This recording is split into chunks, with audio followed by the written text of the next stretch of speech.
Narasumber kita kali ini adalah Poppy R. Diharjo. Beliau adalah pegiat isu perempuan yang juga aktif mengadvokasi di media sosial.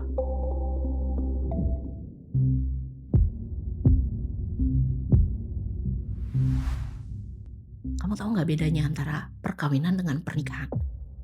Perkawinan itu antara dua orang, antara kamu dan pasangan. Tapi pernikahan itu punya aspek sosial, budaya, moral. Habis nonton video ini, coba deh perhatiin mereka yang suka merendahkan, menghina, sok ngatur, atau memes yang menseksualisasi perempuan. Biasanya pakai kata cewek atau wanita, bukan perempuan. Kata perempuan baru akan dipakai saat mengolok agensi dan kemandirian seseorang, ya enggak? Apalagi kalau di undang-undang kita itu kan sebutannya ikatan lahir batin antara laki dan perempuan. Apa sih maksudnya ikatan lahir batin? Begitu kamu punya anak dari orang ini, kamu selamanya akan terikat dengan dia. Sadar gak sih kalau kita sebagai masyarakat nih, sebagai society seringkali salah fokus. Yang bertindak, yang mengambil pilihan, yang melakukan adalah pasangannya si laki-laki ini, tapi perempuan yang disalahin, yang diminta untuk bertanggung jawab. Saya pendamping kasus kekerasan berbasis gender, seringkali jadi pendamping kasus-kasus KDRT, dan saya sudah mulai muak mendengar cerita bahwa ada laki-laki yang merasa mereka punya hak untuk ngapain aja sama istrinya. Nggak ada yang tahu kayaknya kalau misalkan kesiapan mental.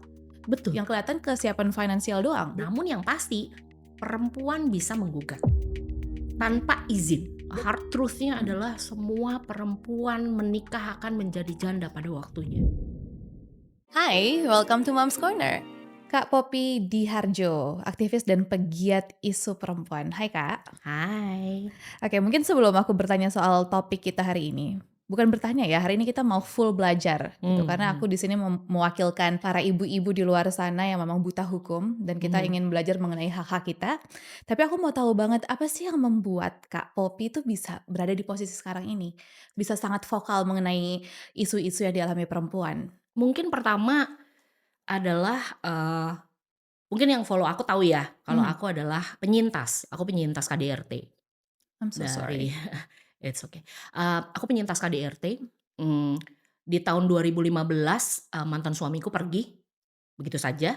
Jadi setelah itu kemudian merasa kayak dunia runtuh gitu ya, aduh apa yang bisa kulakukan, aku ditinggal gitu, aku ditinggal, saat itu berpikirnya adalah aku ditinggal. Padahal kalau dipikir-pikir lagi gitu ya, lihat ke belakang, aku perempuan yang mandiri, aku punya pekerjaan, aku punya ibaratnya punya gaji tiap bulan yang lebih dari cukup lah buat aku sama anakku. Namun saat itu berpikirku adalah ini sebuah kegagalan. Aku seharusnya mampu untuk juangkan, mempertahankan gitu, sampai kemudian pelan-pelan belajar dan kemudian berpikir, "Iya ya, ternyata tidak semua perkawinan, tidak semua pernikahan itu patut untuk dipertahankan." Mhm. Bukannya bisa atau nggak bisa ya, kita ngomongnya kan kalau bisa dipertahankan atau enggak, pasti bisalah gitu, Walaupun babak belur gitu walaupun ya? babak belur. Namun apakah patut untuk dipertahankan? Itu, dan kemudian kebetulan waktu itu aku diundang ke salah satu TV nasional untuk, eee, ber membahas waktu itu layangan putus, tahu nggak sih? Mhm. Jadi ngebahas soal layangan putus, tentang perselingkuhan dan lain sebagainya, karena aku juga kan penyintas perselingkuhan nih, gitu. Jadi aku menceritakan pengalamanku, habis itu Instagram-ku Mhm. rame banget perempuan-perempuan yang bertanya, dan kemudian aku mikir, "Iya ya, ternyata membantu orang itu, kok nggak harus ngapa-ngapain, kok hanya perlu menyiapkan waktu dan telinga untuk mendengarkan." Jadi dari situlah kemudian perempuan-perempuan datang, menceritakan kisahnya, dan kemudian aku mikir, "Iya ya, satu hal yang membuat aku ragu untuk pergi adalah karena aku merasa sendiri. Aku nggak punya orang untuk yang bilang ke aku, "It's okay kok buat kalau lu pergi," gitu. Dan mungkin kalau dia tidak pergi saat itu, mungkin saat ini aku nggak ada di sini. Bisa jadi aku masih bertahan di relasi yang buruk itu gitu. Padahal sebenarnya aku bisa pergi gitu. Jadi in a way, apa yang mudah-mudahan sih pengalaman hidupku bisa jadi semacam guidebook ya buat perempuan-perempuan lain bahwa mereka tetap punya pilihan. Terlepas mereka sudah menikah dan merasa mengikatkan diri ke seseorang, mereka tetap punya pilihan dan buat dirinya mereka sendiri. Gitu. Oke, jadi berawal dari kisah pribadi ya Kak ya, dari pengalaman Betul. pribadi. Tapi maaf aku boleh bertanya satu hal, karena aku rasa pertanyaan ini akan bisa masuk ke topik kita kali ini. Hmm. Sebelum memutuskan untuk menikah dulu, berapa lama tahu pasangannya? Atau Oh, pacarannya berapa lama? aku itu bersama dia hampir 11 tahun. 11 tahun. Menikahnya 5 tahun. Oke. Jadi apa yang salah kira-kira? Apakah persiapannya atau apa Eee, sehingga tiba-tiba gagal di pernikahan? kalau buatku sebenarnya kalau aku pribadi ya, Mhm, saat itu it makes perfect sense buatku untuk menjadi orang yang, apa ya, aku nih dikondisikan, aku kan orang Jawa ya. mhm, Jadi dari kecil itu aku dikondisikan untuk begitu lahir jadi anak yang berbakti, mhm, begitu menikah menjadi istri yang mengabdi pada suami, dan begitu jadi ibu yang laksana bidadari, nggak boleh ada kesalahannya, harus sempurna gitu ya. Kamu pasti you can relate to that gitu. Jadi di kepalaku adalah perkawinan itu tujuan.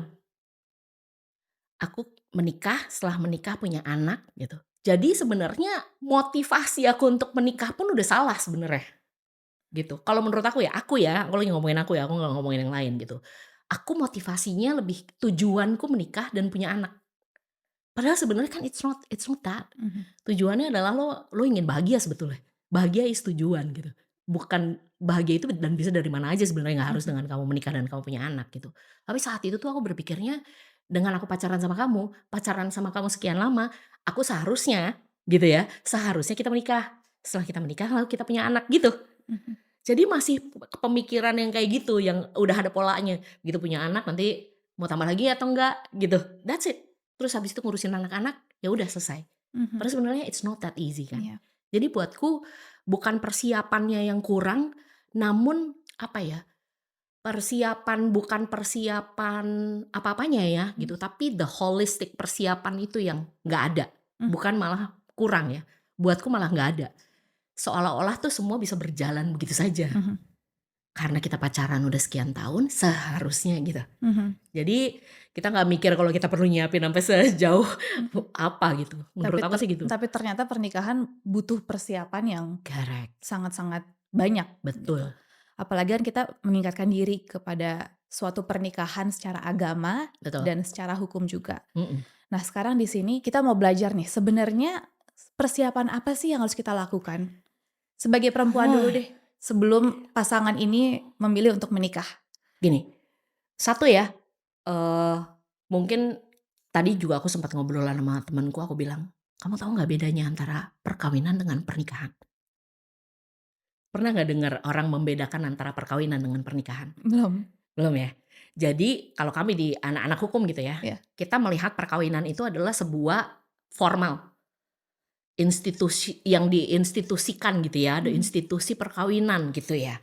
Undang-undang kita juga undang-undang perkawinan bukan pernikahan, correct? Oke. Undang-Undang nomor 1 tahun 1974 tentang perkawinan. Perkawinan itu antara 2 orang, antara kamu dan pasangan.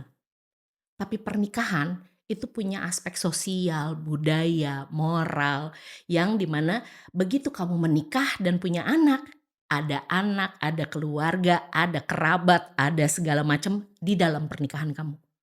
Mhm. Tapi perkawinan hanya kamu dan dia.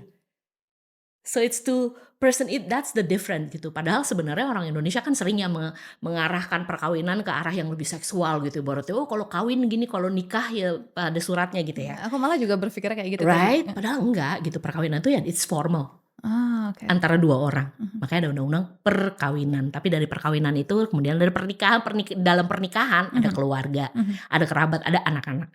Pada akhirnya gitu. Yang perlu disiapin apa? Semuanya, makanya tadi aku bilang holistik. Bukan hanya kita siap dengan duit, "Oh gue punya duit, gue siap nih untuk kawin," gitu. Kan rata-rata zaman aku ya mhm, gitu, yang jelita ini di zaman aku tuh, aku belum bisa nikah sekarang, aku belum cukup uangnya, rata-rata kan gitu ya, gitu. Padahal sebenarnya bukan hanya finansial, tapi juga mental, tapi juga, apa ya, finansial finansial yes gitu, tapi mental most definitely, dan kesehatan fisik pun mhm, sebenarnya. Kesehatan fisik pun tuh penting loh buat perkawinan kita gitu. Banyak teman-teman kita yang disabilitas atau yang mereka punya penyakit kronis gitu ya, yang pada akhirnya sulit sekali untuk mereka menikah Mhm. karena ada halangan itu gitu, atau pada saat mereka mau, punya anak gitu ya. At the end udah oke-okean nih sama lakinya, tapi ternyata dia tidak bisa punya anak, atau suaminya justru yang tidak bisa punya anak. Itu kan pada akhirnya nanti akan jadi konflik-konflik kecil yang pada akhirnya ada eskalasi untuk jadi konflik Mhm. yang besar, gitu. Jadi menurut aku sih yang perlu disiapkan segala macam ya, apalagi kalau di undang-undang kita itu kan sebutannya ikatan lahir batin antara laki dan perempuan. Apa sih maksudnya ikatan lahir batin? Mhm. Exactly gitu, lahir itu kan sebenarnya urusan reproduksi ya. Yap. Artinya begitu kamu punya anak dari orang ini, kamu selamanya akan terikat dengan dia, lewat anak. Aku bisa bilang bapaknya anakku pergi, tapi aku tidak bisa mengingkari kalau dia bapak biologis anakku. Mhm. You know what I mean? Like aku nggak bisa bilang, "Oh bukan bapaknya lo yang ini," tapi kan bisa dibuktikan sebenarnya lewat DNA dan lain sebagainya, Mhm. gitu. So it's not just, financially, so Mhm. mentally, secara, emotionally, kesadaran hukum pun kita perlu paham. Yap.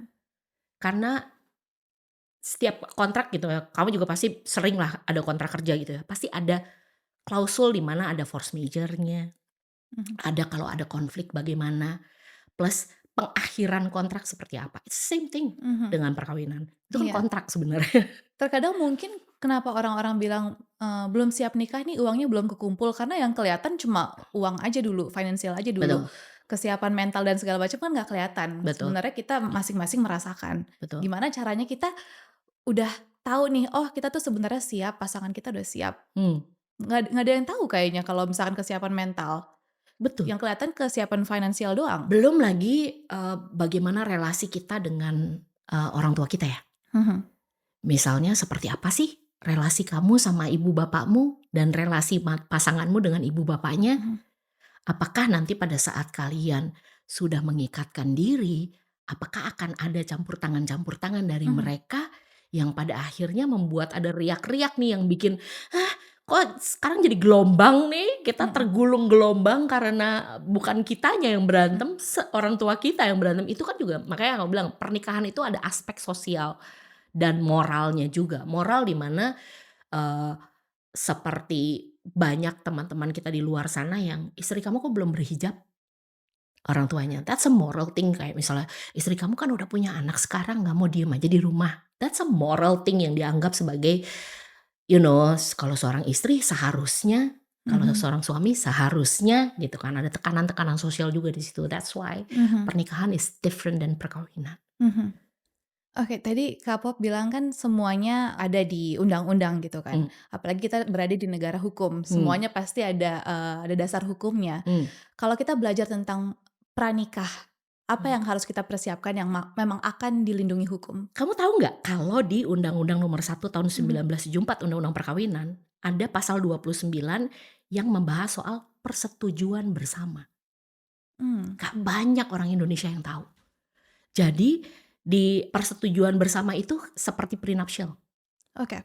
Mhm. Jadi Prenup ya? persetujuan bersama, judulnya persetujuan bersama ya. Apa sih yang disetujui? Bukan cuma sekadar soal nafkah gitu ya. Mhm. Tapi satu, kalau misalnya kita ngomongin soal finansial aja, penghasilan dan sumbernya. Kan mungkin selain gaji ada apa, ada apa, ada apa. Jadi penghasilan dan sumbernya. Utang sama kewajiban finansial. Apa sih kewajiban finansial? Contoh, aku masih membiayai, ibuku, itu Mhm. kewajiban finansialku. I embrace lah gitu ya.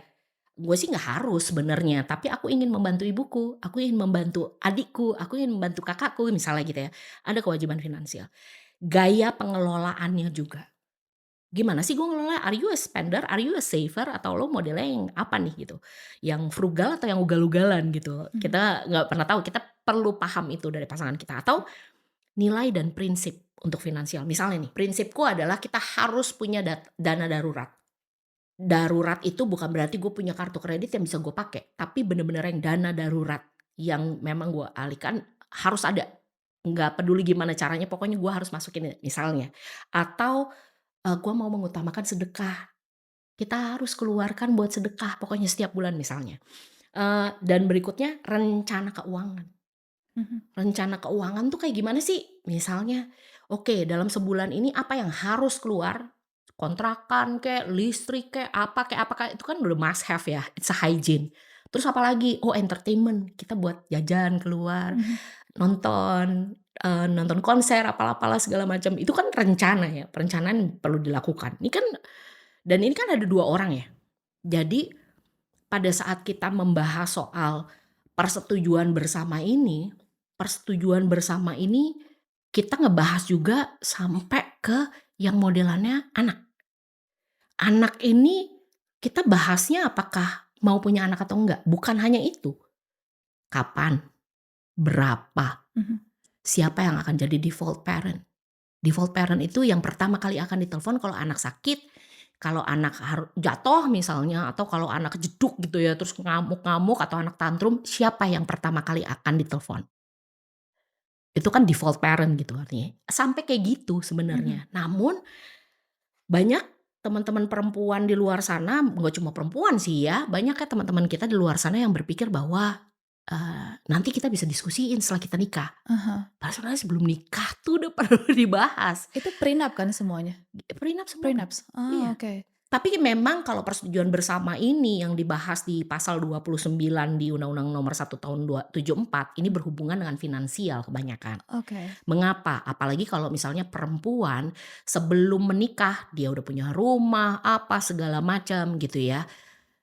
Bisa jadi nanti itu jadi milik bersama pada saat dia menikah. Mhm.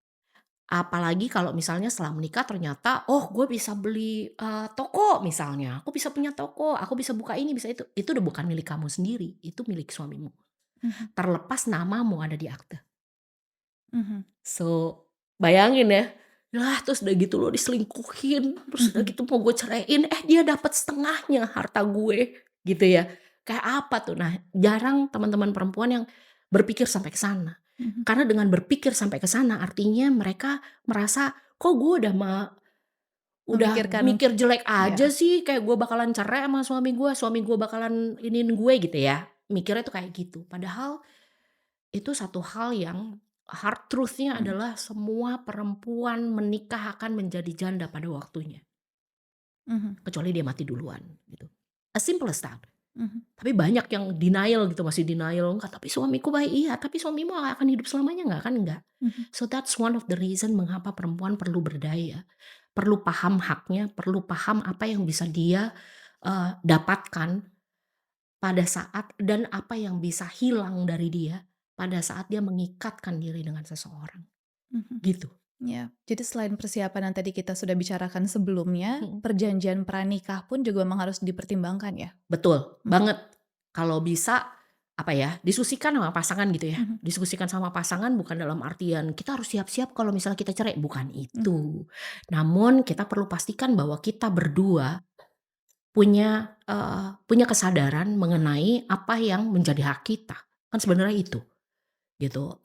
Mungkin ada juga cowok-cowok yang mikir, apalagi sekarang gitu ya, wah cewek-cewek maunya diiniin gini gitu gini Mhm. gitu, cowok makin susah sekarang untuk cari pasangan apa segala macam. Padahal sebenarnya kuncinya di komunikasi aja. Mhm. Karena ekspektasi tanpa dikomunikasikan kan pada akhirnya cuma jadi harapan kosong, terus lu mengecewakan, lu kecewa sendiri gitu. Mhm. Gitu kalau menurut aku.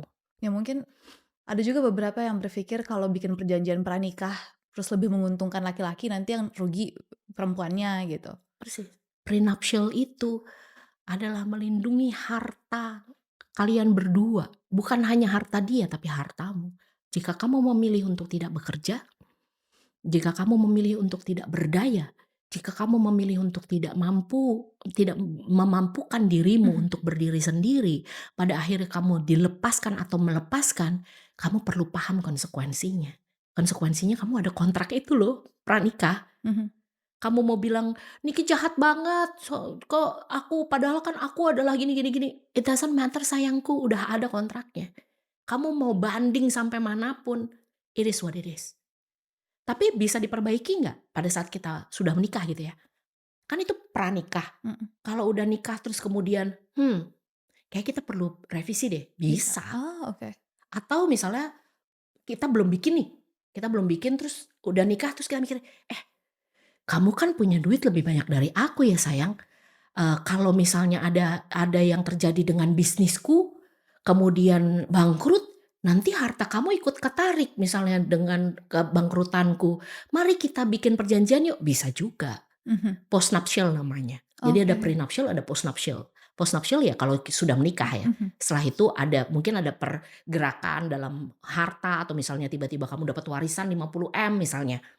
Itu bisa dilakukan juga. Mhm. Jadi nggak yang, ya udah telat dong, kita udah nikah, sebenarnya enggak. Mhm. Bisa dilakukan juga tetap, Mhm. gitu. Jadi kalau tiba-tiba pasangan sedang menonton podcast ini terus langsung kayak Aha, terinspirasi gitu untuk ya. untuk membuat perjanjian bisa langsung buat sekarang juga. Bisa banget. Oke.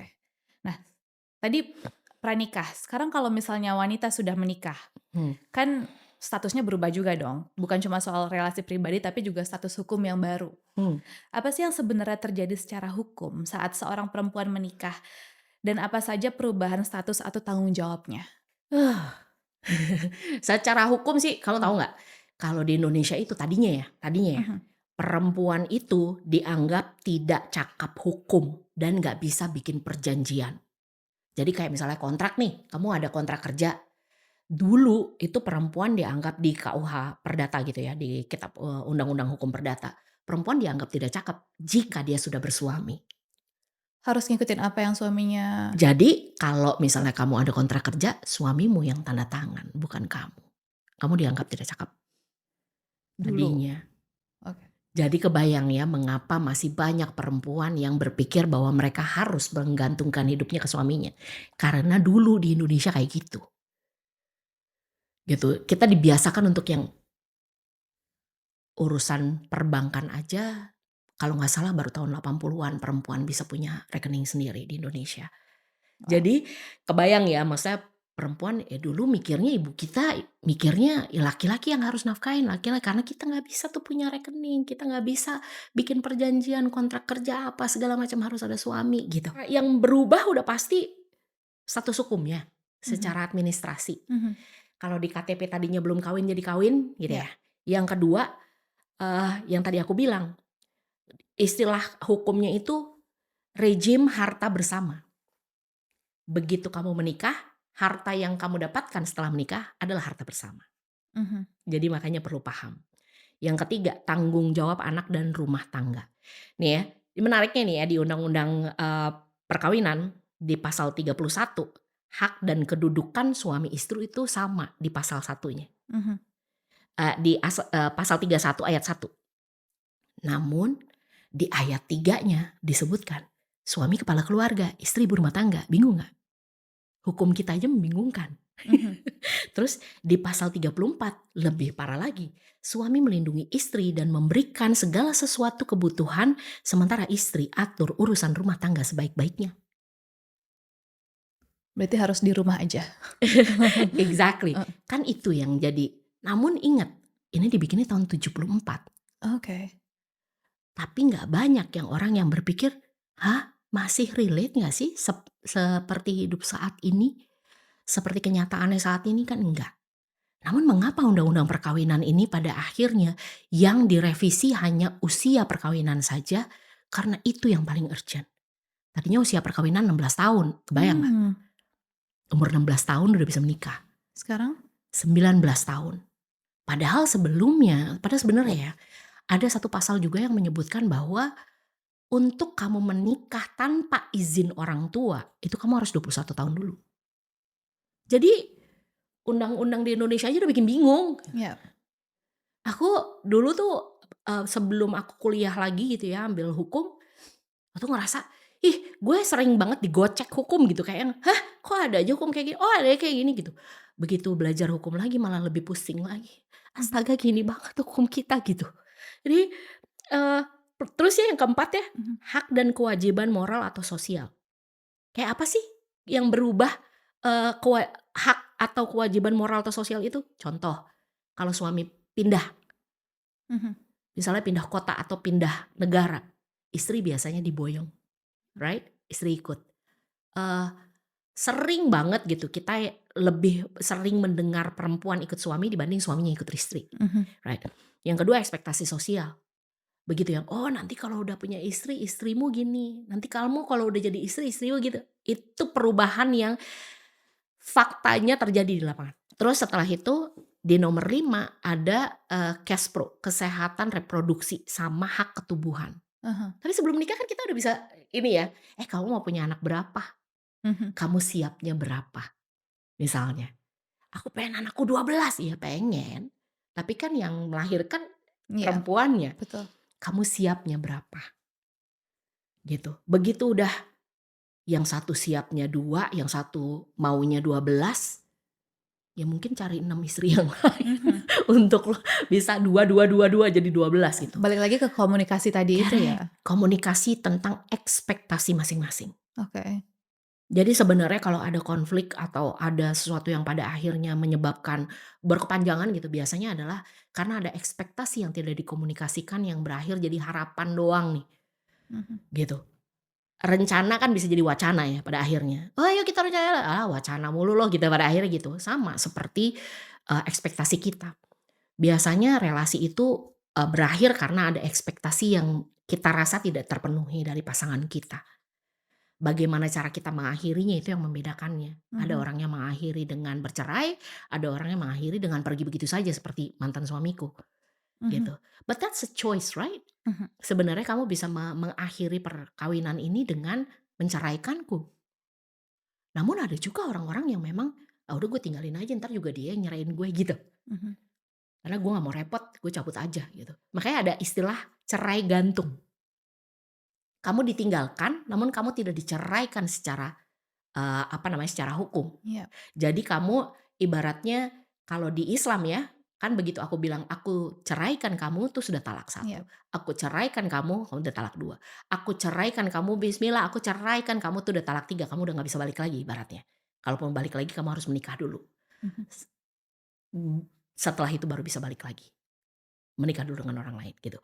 Tapi di Indonesia nyatanya, "Aku ceraikan kamu," lalu pergi aja, jadi gantung.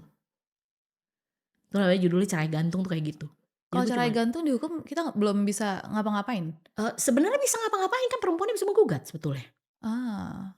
Cuma banyak perempuan yang pada akhirnya merasa, "Lah kan dia yang pergi, ngapain gue yang ceraiin?" Itu aku dulu. Aku aku aku itu baru bercerai resmi 2018. Dia pergi itu 2015. Mhm. Aku bercerai akhirnya pada saat aku berelasi lagi tahun 2017 dan, sekarang udah jadi mantan lagi. Mantan partnerku bilang, "Aku tidak bisa berelasi dengan istri orang." Saya bilang, "Tapi kan aku udah Mhm. separated udah hampir 2 tahun." Tapi still, secara administrasi, di atas kertas kamu masih istri orang. Which is true gitu, Iya. benar emang separated separated, tapi kan secara kita nggak bisa ngapa-ngapain gitu. Mhm. Dengan aku masih terikat secara hukum sama dia, ada kontraknya, masih ada kontraknya gitu sama dia. Jadi akhirnya aku di hari ulang tahunnya dia, pas banget surat panggilan pengadilan keluar. Jadi aku bilang, "Oh happy birthday, nih Mhm. I'm serving you with ini." Mhm. Dan, 2018 awal tuh akhirnya aktenya keluar.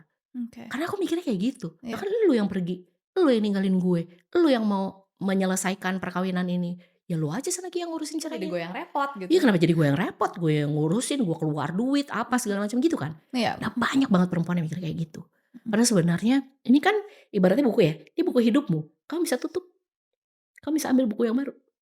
Ini hidupmu loh, Mhm. kamu punya pilihan itu. Mhm. Jadi cerai gantung itu banyak karena rata-rata ya, kebanyakan 7 dari 10 itu rata-rata karena mereka berpikir mereka nggak punya uang untuk Iya. bercerai. Mhm. "Aku belum ada biayanya Kak." Terus aku bilang, "Kamu pakai surat, keterangan tidak mampu saja, kamu bisa cerai dengan gratis. Kamu kalau misalnya mantan suamimu tiba-tiba pakai pengacara, kamu bisa datang ke pengadilan negeri atau pengadilan agama, datang ke pos bantuan hukum. Di pos Bakum ada, bantuan hukum cuma-cuma." Oke. Jadi banyak yang nggak tahu. Tuh Iya. yang sedihnya tuh gitu loh, like begitu sampai pengadilan agama, pengadilan negeri udah takut, udah Mhm. deg-degan, udah bawa surat keterangan tidak mampu nih beneran nih terjadi.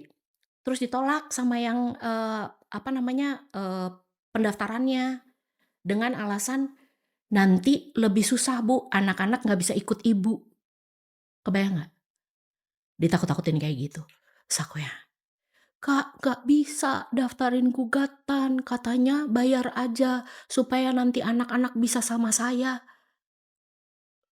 Marah, emosi kan aku ya. Mhm. Aku langsungnya, "Mana sih nih?" Gue ngomong sama orang pendaftaran, terus aku tanya, "Dari mana Mas asalnya?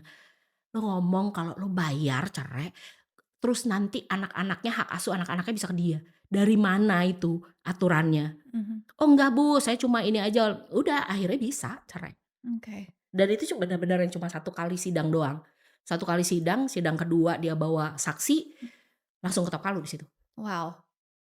Oke, sebenarnya ngobrolin perceraian ini sangat sangat sangat seru ya, tapi kita coba balik lagi dulu ke tentang yang dalam pernikahan ini dulu.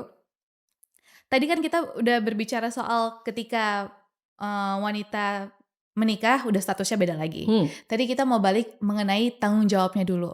Kalau hmm. di undang-undang dihukum jadi tanggung jawab wanita pada saat menikah tuh cuma di rumah dan mengurus anak seperti yang tadi Kak Iya, Popi jelaskan? iya. Tanggung jawab anak dan rumah tangga itu ada di istri. Hanya itu aja? Iya. Oke, dan bagaimana soal haknya yang Haknya dilindungi ya hukum? sebenar Mhm. haknya ini sih sebenarnya nafkah ya. Kalau Oke. dari hukum tuh nafkah sebenarnya. Dan perlindungan. Namun kan di pasal 34 ditulis nih, Mhm. suami melindungi istri, memberikan segala sesuatu kebutuhannya, gitu ya. Tapi kan kita tidak pernah tahu melindungi istri dari apa. Memberikan segala sesuatu kebutuhannya, kebutuhan apa? Itu yang tidak pernah dijabarkan gitu, yang tidak pernah kita yang, "Ini kok kayak abstrak banget ya?" Gitu. Jadi ada interpretasi bebas, di mana, oh melindungi istri itu artinya ya melindungi dari, ya segala macam ancaman lah ibaratnya gitu Mmm. ya. Dan, eee, mengatur urusan, dan istri kan ngatur urusan rumah tangga sebaik-baiknya nih. Berarti kebutuhan ya kebutuhan rumah tangga, berarti nafkah. Jadi kayak cocokologi gitu, ngerti gak sih? Oh mungkin ini artinya ini artinya ini artinya ini artinya ini. Mhm. Jadi haknya istri, ya itu kalau menurut Dilindungi dan dinafkahi. mhm, Mhm. Oke. dilindungi dan dipenuhi kebutuhannya. Oke. Tapi Mhm. kebutuhan apa nggak tahu. Mhm. Apakah termasuk di dalamnya skincare? Kebutuhan skincare, entahlah gitu ya. Tapi segala Segala sesuatu kebutuhan. kebutuhan. Jadi kan semestinya semuanya ya, Iya, kalau lo butuh skincare ya lo butuh iya. skincare, kalau lo butuh makeup ya lo dikasih gitu seharusnya. Istri butuh jalan-jalan juga dikasih, itu kan Correct, aku kebutuhan. stres nih, aku butuh jalan-jalan gitu. Terus dia jalan-jalan gitu. Ada loh di undang-undang gitu ya. Bahwa kamu harus memberikan segala sesuatu kebutuhanku gitu. Yes. Pasal 34 ya teman-teman. Jadi kalau tadi Kak Popi bilang tahun 80 suami itu memiliki kuasa penuh, Hmm. akan istri setelah menikah. Kalau sekarang jadi gimana? Sebenarnya sih dari dulu nggak Ah. kuasa penuh ya. Mhm. Jadi makanya aku bilang undang-undang kita tuh agak sedikit aneh sebenarnya. Yang satu bilang begini, satu bilang begitu gitu. Namun di Indonesia itu ada tahun 84 itu ada Undang-Undang Nomor 7, dia tuh ratifikasi SIDO. SIDO itu Konvensi Penghapusan Segala Macam Diskriminasi Terhadap Perempuan. Mhm. Termasuk di dalamnya diskriminasi dalam urusan kerja. Perempuan jarang banget ya di hire gitu karena nanti hamil, nanti nikah, nanti apa, Oh, nanti oke. apa. Jadi itu sebabnya diadvokasi sehingga di tahun 1984 itu ada Undang-Undang Nomor 7 keluar sebagai ratifikasi SIDO. Sementara di tahun 99 itu ada Undang-Undang Nomor 39 tentang hak asasi manusia. Mhm. Hak asasi manusia ini di dalamnya adalah termasuk hak untuk bekerja, hak untuk ini, hak untuk itu, kan gak diomongin hanya laki-laki yang boleh, semua manusia gitu ya. Dan kemudian di 2004 ada Undang-Undang Penghapusan Kekerasan Dalam Rumah Tangga (PKDRT). Di mana di situ juga disebutkan apa yang tidak boleh dilakukan. Termasuk di dalamnya adalah membatasi pasangan, bukan hanya perempuan saja ya, Mhm. tapi memang, terutama perempuan gitu. Membatasi kebebasannya. Membatasi kebebasannya dalam artian apa sih? Finansial, gue cuma kasih lu 25.000 sehari. Itu kan pembatasan. Iya. Padahal sebenarnya mungkin anaknya 2, lu Mhm. ngasih gue 25.000 kayak mana? Mhm. Nggak cukup 25.000 sehari ke anak 2. Pembatasan, hak dia akan, pemberdayaan finansial. Tadinya aku kerja, nggak boleh kerja. Itu kan pembatasan. Udah nikah, tadinya sebelum nikah udah setuju nih, aku tetap kerja ya, oke. Begitu punya anak, enggak deh, gue nggak bisa biarin lu kerja. Anak kamu nanti siapa yang ngurusin anak kita, Pak? Mohon maaf, gitu. Iya, tapi kan kamu ibunya, gitu ya. Tuh sering banget kedengeran. Tapi kan kamu ibunya, gitu. Terlepas memang baiknya ada default parent ya buatku gitu ya. Jadi udah tahu nih, orang pertama yang akan ditelepon siapa, orang kedua yang akan telepon siapa. Jadi ada defaultnya, ada nomor default yang orang tahu. Oh, oke, kalau ada apa-apa sama Edlove, anakku gitu ya, gue akan telepon ibunya. Kalau ibunya nggak bisa, berarti gue telepon walinya gitu. Udah nggak nyari bapaknya lagi gitu. Jadi udah ada yang default gitu, yang udah pasti merespon gitu. Mhm. Berarti kita tetap punya hak untuk tetap bekerja, berkarya, dan Betul. belajar gitu ya? Betul, karena kan ini perkawinan itu kan sebenarnya adalah, kerja tim ya, Iya. kerja kelompok ibaratnya gitu ya. Nih gue kerja tim, ini kan bukan perbudakan. Lu begitu masuk ke rumah gue, ya udah lu jadi istri gue. Namun memang dari dulu kan perempuan itu ditempatkan sebagai propertinya suami ya, propertinya suami gitu, harta gitu kan ya. Wah, harta gitu, jadi harta itu disimpannya di mana? Di rumah. Mmm, Dijaga, dilindungi. Nah, makanya itu ada melindungi perempuan tuh gitu, oke. gitu. Terlepas sebenarnya perempuan itu punya pilihan.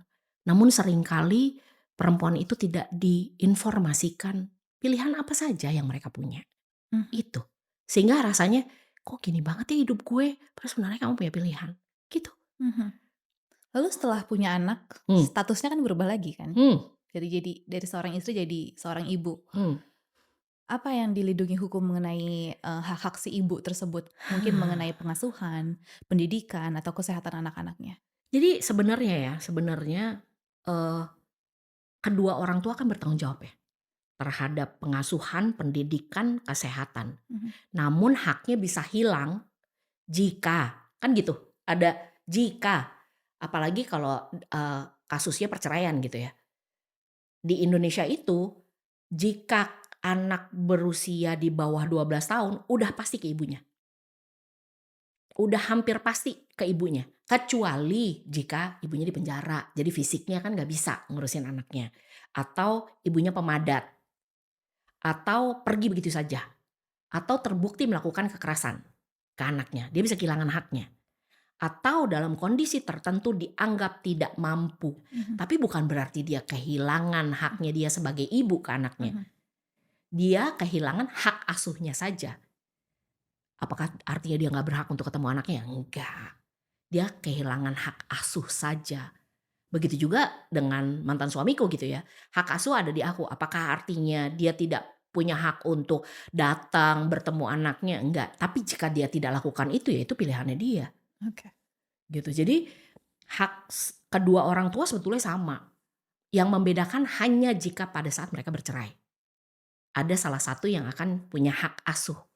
Mhm, Dan bahkan pengadilan ada juga yang memutuskan untuk hak asuh bersama. Jika keduanya udah sepakat nih, pada saat ini, oh kami mau bersama Pak Hakim. mhm, Misalnya, tapi saya yang jadi default parent-nya, 4 hari di saya, 3 hari di suami misalnya. Atau begitu juga sebaliknya, 4 hari di suami, 3 hari di saya misalnya. Jadi itu sebenarnya hanya berubah jika bercerai. oke. Jadi selama menikah sebenarnya sama, hak dan Sama tanggung aja, jawabnya tanggung sama ya? jawabnya sama, Oke, haknya sama, mhm. gitu. Nah sekarang masuk nih ke segmen mungkin yang paling ditunggu-tunggu, mengenai perceraian. Mmm, Ya kita tahu nggak semua pernikahan 100% berjalan dengan lancar, mmm. pasti ada yang memang harus tiba-tiba selesai di tengah atau dan sebagainya. Dalam situasi kayak gini perempuan juga harus tahu dong hak dan langkah hukum apa sih yang harus mereka lakukan gitu. Jadi apa saja yang bisa dilakukan oleh seorang perempuan secara hukum jika memang dia merasa sudah tidak berada di sebuah pernikahan yang layak? Oke, sebelumnya hanya karena saya bercerai bukan berarti kemudian saya menganjurkan semua orang untuk bercerai kalau ada Yes, konflik keluarga. yes. Of course gitu ya, ini kita tidak sedang me Tidak me bukan kampanye tidak sedang perceraian. mengkampanyekan semua mari bercerai gitu, enggak ya, gitu. Semua keluarga pasti ada konfliknya Mhm, dan tidak semua konflik harus diakhiri dengan perceraian. Namun jikapun perlu bercerai atau merasa udah saatnya nih kita berpisah dan bercerai, perempuan perlu paham bahwa dampak perceraian itu apa saja buat dia, terutama jika dia punya anak. gitu. Dampak perceraian salah satunya adalah yaitu anak nanti sama siapa. Kan kalau bisa didiskusiin ya bisa, tapi seringkali kan nggak bisa didiskusiin ya sama mantan gitu. Pada akhirnya anak kayak botol minum nih, "Gua aja, lu aja, gua aja, lu aja," gitu ya, seolah-olah anak properti. Ya. Padahal sebenarnya kan anak ini punya hak juga yang perlu dipenuhi. Yang kedua, perempuan of course bisa menggugat ya. Jadi nggak perlu, "Aku mau gugat kamu cerai ya," nggak usah, gugat aja. Rata-rata kan gitu, ibu mertuaku Mhm. keberatan aku bercerai dengannya." Ini kamu orang dewasa yang cakap hukum, yang bisa, mengambil keputusan untuk dirimu sendiri sebenarnya Mhm. gitu. Tapi peradilan bisa, apa kan bisa me-reject gugatan itu kan? Betul. Nah, jadi syarat-syarat supaya gugatannya itu tidak di-reject apa? Aduh, Yang harus Indonesia itu dipersiapkan ibu-ibu? sekarang jadi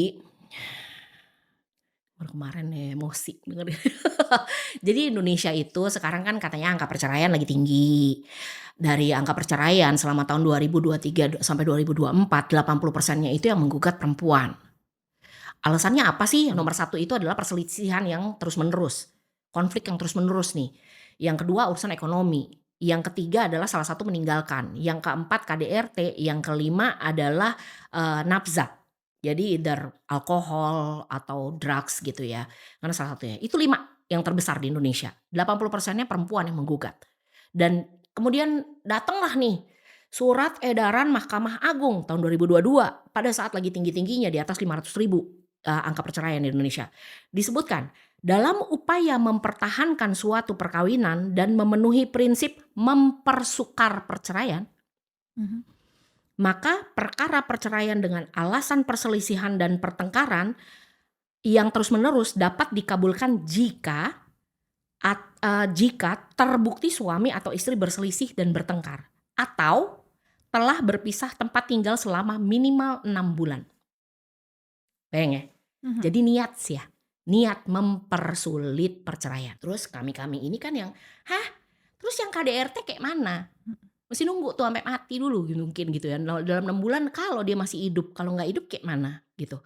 Kemudianlah dibikin lagi nih surat edaran nomor 3 tahun 2023. Kali ini nggak lebih baik sebenarnya. Perkara perceraian dengan alasan perselisihan dan pertengkaran terus-menerus dapat dikabulkan jika terbukti dan tidak ada harapan akan hidup rukun lagi dalam rumah tangga. Diikuti dengan telah berpisah tempat tinggal paling singkat 6 bulan kecuali ditemukan fakta kalau ada KDRT. Mhm. Jadi kalau sebelumnya kan ada atau telah berpisah. Jadi nggak harus. Saat ini diikuti dengan telah jadi harus. Mhm. Sekarang ini itu yang paling sering dijadikan sama hakim untuk menolak gugatan. Jadi ada salah satu, anak di komunitasku yang udah pakai lawyer, bayar puluhan juta, akhirnya batalkan sama hakimnya karena itu, Karena tidak belum memenuhi 6 bulan itu. Padahal ada KDRT. dan ada buktinya semuanya ya? Betul, sayangnya, dalam putusan itu hakim menyebutkan bahwa pengacara dari, penggugat tidak memberikan cukup bukti bahwa KDRT itu telah terjadi. Nah, cukup bukti ini kan juga subjektif ya. Cukup menurut lu tuh kayak gimana? Apakah lo harus lihat gue babak belur, Mhm. ada visumnya, ada fotonya, atau bagaimana? Sementara KDRT itu kan dimensinya banyak. Bukan hanya fisik saja, tapi ada ekonomi, ada psikis, bahkan ada, seksual juga. Jadi sebelum undang-undang tindak pidana kekerasan seksual, itu udah ada undang-undang PKDRT di mana marital rape itu termasuk di dalamnya. Jika kamu dipaksa berhubungan seks pada saat kamu menikah dengan orang ini, itu masuk kategori kekerasan, itu termasuk kategori KDRT. Oke. Perselingkuhan itu masuk kategori KDRT. Ah, oke. Karena itu kan, kekerasan psikologis ya. Ya. Mana ada perempuan yang happy gitu, "Ah, suami gue selingkuh, oke." Mungkin karena dia emang nggak cinta atau emang dia punya selingkuhan juga kemungkinan gitu ya. Tapi nggak ada perempuan yang suka cita suaminya selingkuh gitu. Jadi itu masuk, kategori KDRT juga karena psikis kan. Dan KDRT itu kan bisa berlapis ya, fisik kena juga, psikis kena juga, ekonomi kena juga, nggak dinafkahin misalnya. Padahal dia nggak boleh kerja, tapi dia nggak dinafkahin. Sementara ada anak. Kayak gitu-gitu tuh sebenarnya berlapis, banyak yang berlapis gitu. Jadi aturan 6 bulan ini yang dari tahun 2002, 2003 tuh bikin kita yang gila susah banget masuknya buat teman-teman cerai kasihan banget gitu. Apalagi yang KDRT. Dan yang KDRT itu benar-benar yang, oh itu bukan urusan saya. Pengadilan bisa ngomong gitu loh, hakim bisa ngomong gitu. Itu bukan urusan saya. Kalau ibu mau ngebahas soal KDRT-nya, masuk pidana aja lapor polisi.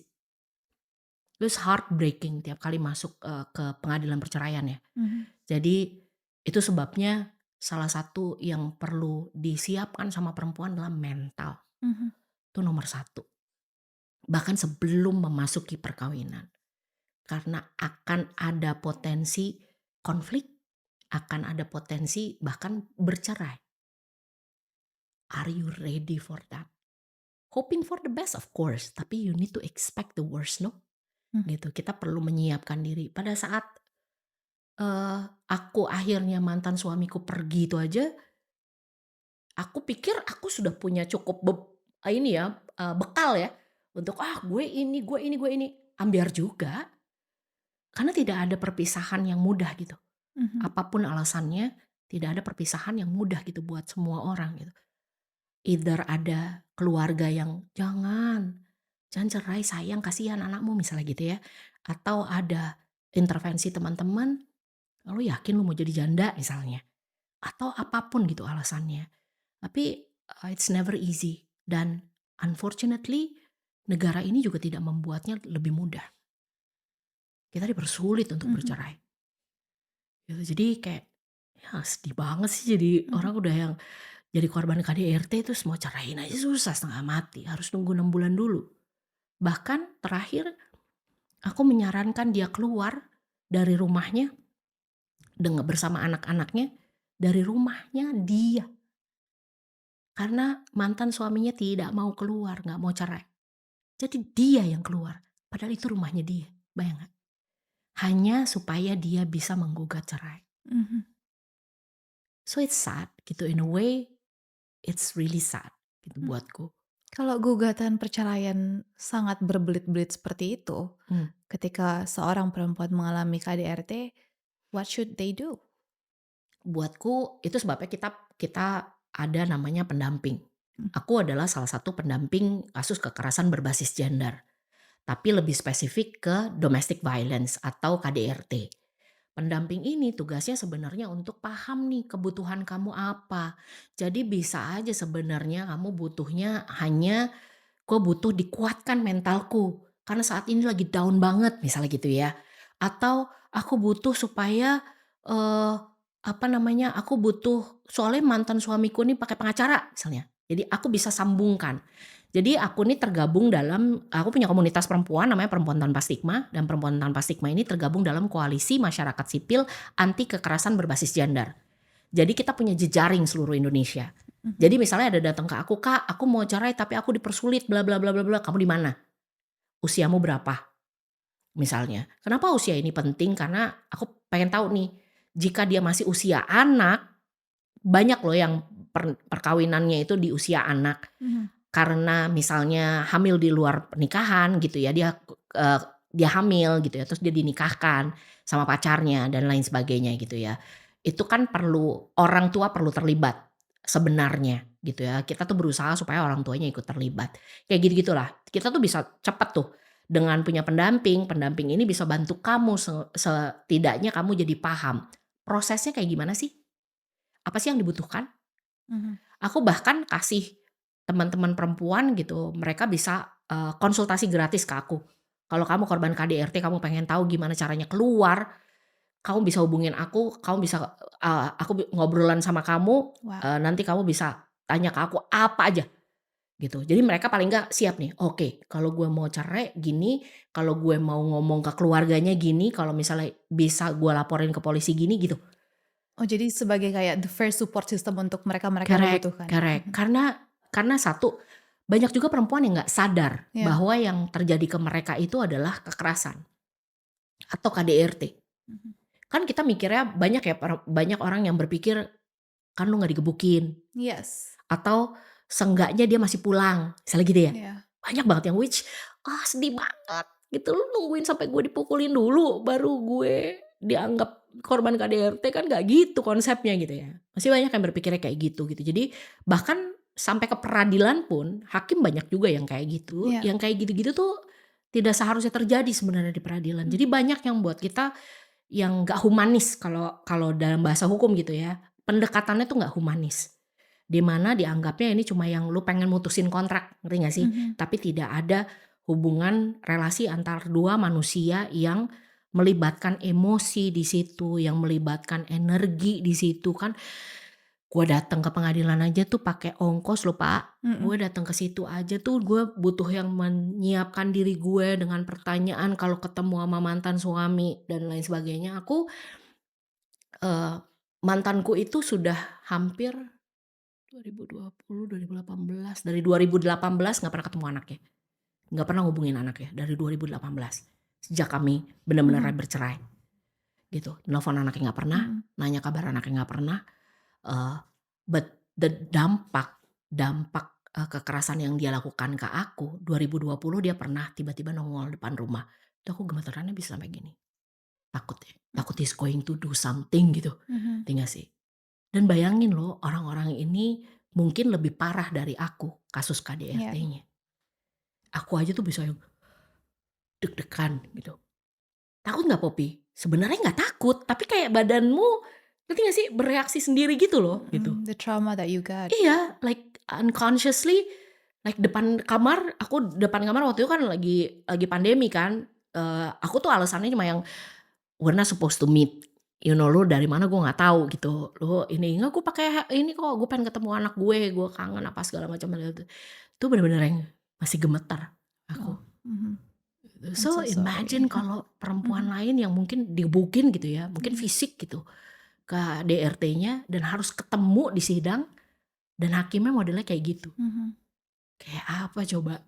Dan mengapa ada aja perempuan-perempuan yang pada akhirnya udah deh gue gak mau lanjutin, biarin aja dia cerai gantung gue, karena mikirnya kalau gue harus ketemu dia But are you okay now? gitu. I'm okay now gitu. Tapi kayak gitu loh maksudnya. Yeah.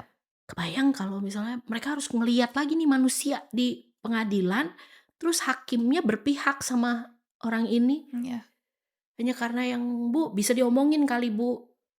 Masih ini bisa diomongin sih, bisa diomongin, dia juga janji nggak mukul saya lagi Pak, tapi ini saya dipukul juga gitu. Dan pentas yang Kak Poppy buat itu membantu wanita-wanita untuk memperjuangkan hak-haknya itu di peradilan. Bukan hanya itu ya, tapi juga mereka jadi paham sedikit banyak haknya mereka dari segi hukum. Gitu. Jadi aku tiap kali misalnya kok begini ya, kok begitu ya, oke mundur dulu sebentar. Kita cek dulu nih konteksnya apa dulu. Misalnya ada yang ngomong kemarin soal vasektomi, bantuan sosial, terus lakinya harus vasektomi. Nih bla bla bla, tar dulu, mundur dulu. Kita bahas nih konteksnya apa dulu gitu. Jadi sebenarnya pentas ini kita pengen perempuan berdaya melawan stigmanya dengan mereka berdaya sejak dalam pikiran. Contoh, kemarin ada juga yang DM aku terus bilang, laki-laki itu nggak pernah serius sama janda. Biasanya laki-laki dekat sama janda itu karena dia gabut gitu ya. Dia ngomong gitu ya. I was fine with it. Karena buatku it doesn't resonate with me gitu loh. Maksudnya gue gak ngerasa relatable sama ini. Tapi ada yang tersinggung. Kok aku tersinggung ya Kak ngeliat ini. Terus aku biasanya yang aku sampaikan, aku tanya justru adalah aku tertariknya mengapa kamu tersinggung. So you understand the why-nya. Oh so that's it. Karena di aku malah gini, no that's nah semua janda di Indonesia kan beda ceritanya. Aku gak tersinggung karena I cannot relate to that. Aku relasiku baik-baik aja sebetulnya gitu ya. Maksudnya nggak yang karena cowoknya gabut apa segala macam gitu.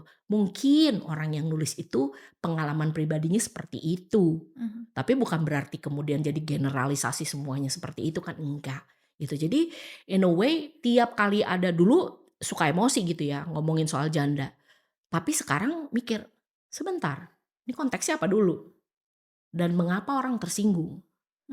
Apakah mereka bercandain janda itu karena ya emang mereka bercandain janda, atau karena memang mereka merasa selama ini dinormalisasi. That's the fact di Indonesia gitu. Masih banyak orang yang jadiin janda itu sebagai candaan. Sehingga pada akhirnya membuat tekanan kan, kalau gue mau cerai artinya gue harus siap jadi janda. Padahal semua perempuan menikah akan jadi janda pada waktunya Iya. gitu. Dan aku suka banget pembahasan kita kali ini karena bener-bener ternyata masih banyak perempuan-perempuan di luar sana yang clueless gitu. Kayak kadang-kadang they have all the problems, cuma nggak tahu ceritanya sama siapa, harus Betul, kemana dan harus apa yang mereka lakukan. betul. Contohnya kayak kemarin kan kita buka Instagram questions, Banyak a lot, banget, banyak banget yang nanya. Dan pertanyaannya bagus-bagus sebetulnya. Yes. Nah ini saking banyaknya pertanyaannya, cuma kita sudah memilih yang memang paling baik dari @dewifebiraint_. Gimana caranya kita bersuara tanpa mematikan suara pasangan kita? Ini dari pertanyaan ini sebenarnya menurut kamu nih ya, yang tersirat apa? Gimana caranya kita tidak melangkahi kedudukan suami kita? Exactly. So dari situ aja udah nggak setara, right? Yes. Padahal sebenarnya kan kalau kita memilih pasangan yang menurut kita satu level nih, dari segi pemikiran, dari segi nilai, yang tadi aku bilang nilai, prinsip dan lain sebagainya.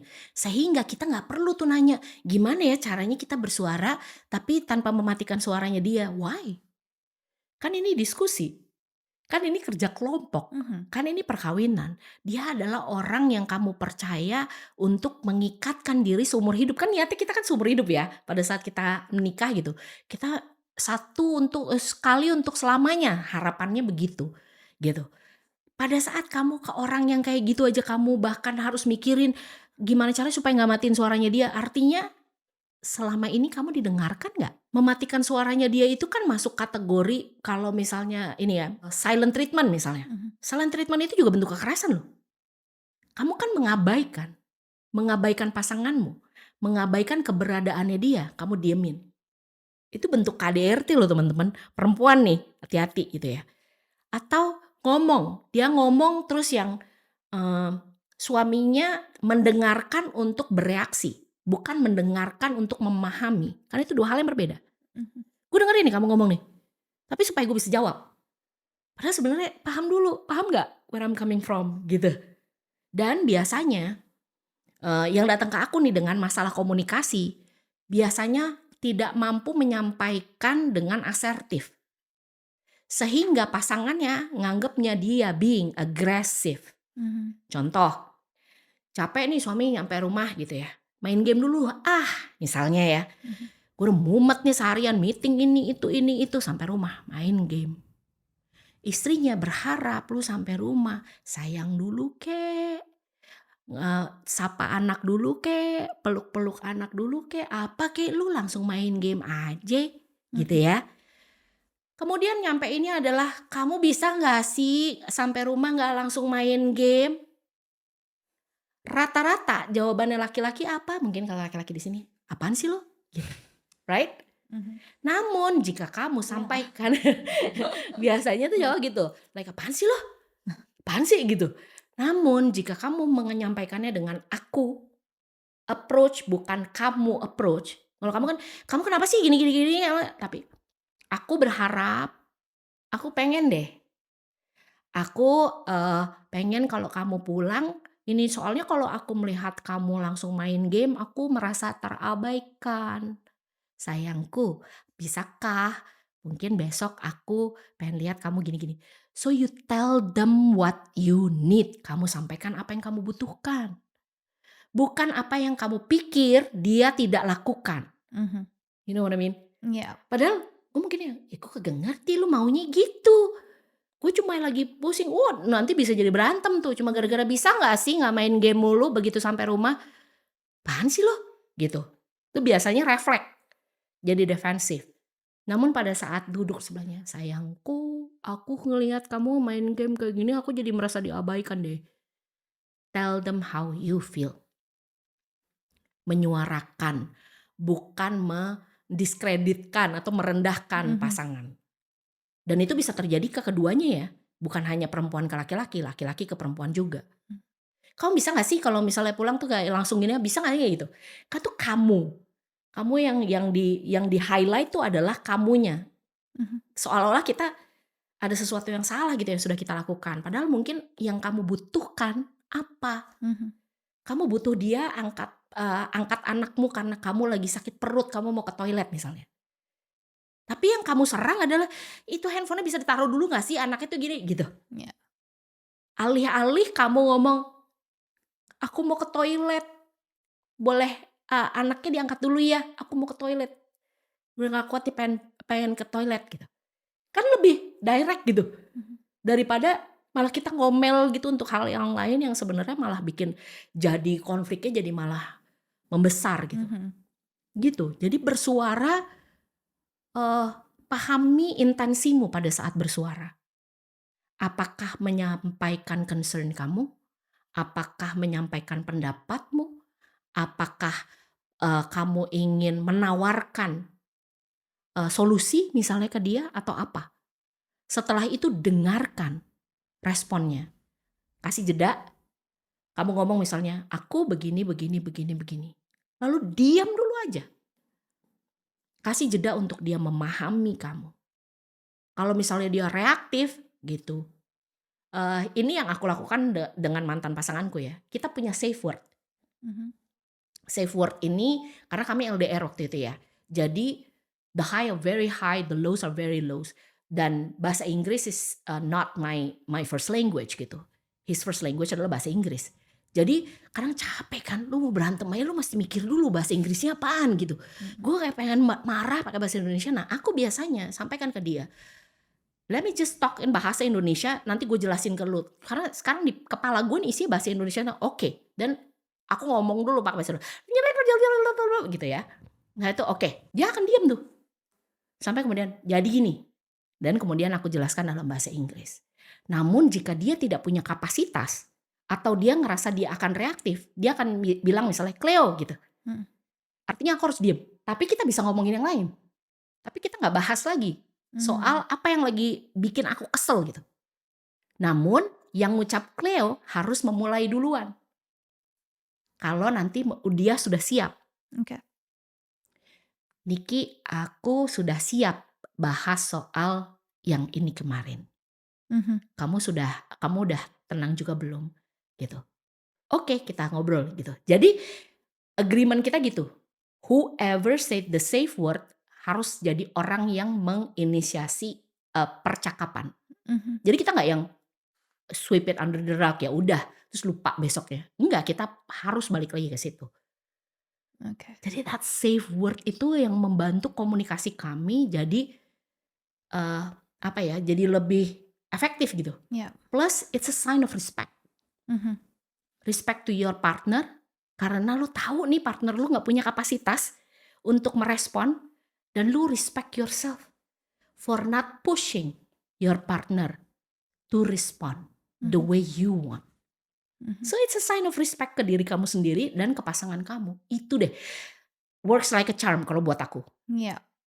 Jadi dalam pernikahan kita kedudukannya sama, Correct. we are a team, Yes. partner, saling respect, kuncinya komunikasi, dan straight to the point ya. Yes, asertif bukan agresif. Mhm.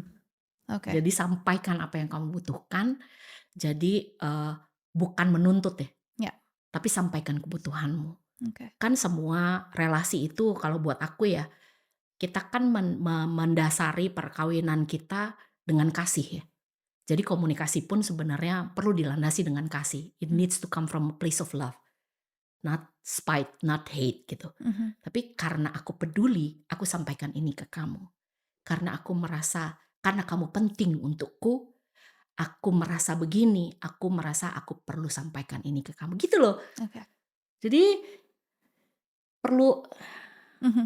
tarik napas dulu gitu sebelum Mhm. menyampaikan sesuatu. Jadi buatku bukan bagaimana caranya bersuara tanpa mematikan suara pasangan, tapi bagaimana caranya berkomunikasi dengan efektif dengan pasangan. Oke. That's really really nice. Bagus banget, Kak. Betul, Iya. diskusi, sepakati, jalani. Mhm. Jadi bukan cuma satu arah ya, diskusi aja. Iya. Setelah itu sepakatin lu maunya apa. Iya. Udah setelah itu jalanin sama-sama. Iya. Gitu. Untuk Aku Ibu udah Dewi semoga jawabannya sangat-sangat puas. Saya aja yang bukan bertanya sangat-sangat puas. Ini yang terakhir ya Kak Bob, tadi aku juga sangat tertarik dengan pentas tadi, mungkin bisa dijelasin di pertanyaan terakhir ini. Sekali lagi jika ada perempuan yang saat ini sedang merasa bingung atau terjebak dalam pernikahan yang tidak sehat, tapi Mhm, clueless atau they don't know what to do, mhm. mungkin Kak Pop bisa menjelaskan langkah pertama yang paling penting yang mereka harus lakukan apa? Gitu. Kalau di pentas, di komunitasku aku mengajarkan ada satu teknik, STAR, stop, think, assess, address. Mhm. Stop dulu nih. Karena kadang-kadang kita mikir dulu, ini KDRT bukan sih? Ini sehat nggak sih relasi kayak gini gitu ya? Setelah itu pikirkan, menurut kamu punya pilihan apa? Pada saat masuk ke assessment, kamu bisa mulai Eee, masukin orang, kayak aku, pendamping, "Kak Pop, aku nih sama suami ribut melulu. Mhm. Menurut Kak Pop nih, menurut aku ya Kak Pop, pilihannya tuh ada gini gini gini gini gini. Aku butuh masukan," misalnya.